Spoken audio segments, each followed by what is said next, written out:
In today's video, I'm going to teach you how to change voice in Claude AI. By the end, you'll know exactly where the voice options live and how to switch to the one that sounds best for you. Start on the Claude AI interface, either in your browser or the desktop app. Look toward the lower left corner of the screen. You'll see your profile picture or initials there. Click that profile area to open your account menu. This small menu is your gateway to all personal preferences, including the audio experience. From the menu that appears, choose Settings. You might also notice a small gear icon next to it.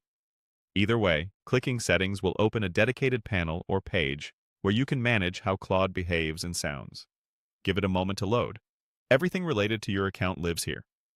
Inside Settings, make sure you're on the General section. This is usually selected by default, and it's where most global preferences are grouped. Scroll through the General options until you find the voice settings.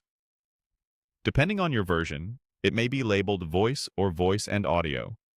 This area controls which synthetic voice Claude uses for spoken responses and previews. Once you've found the voice settings, it's time to make your selection. You'll typically see a list or grid of available voices, each with a name or short description.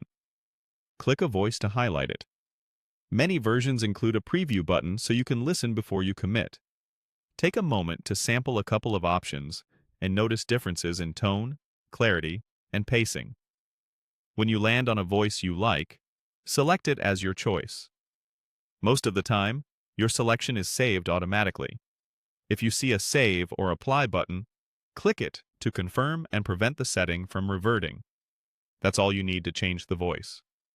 The next time you use features that involve audio, Claude will use your new selection. If you don't immediately hear a difference, refresh your session or open a new chat to ensure the updated preference takes effect. A few quick tips as you fine-tune this.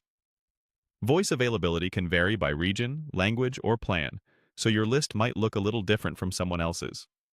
If you can't find the voice settings under General, double-check that you're in the right section and that your app or browser tab is up to date. Also, remember that device volume and system sound settings can affect how the preview sounds, so adjust those if the audio seems too quiet. To recap the flow, open your profile in the lower left corner, go into Settings, locate the voice settings under General, and pick the voice you prefer. Simple, clear, and done.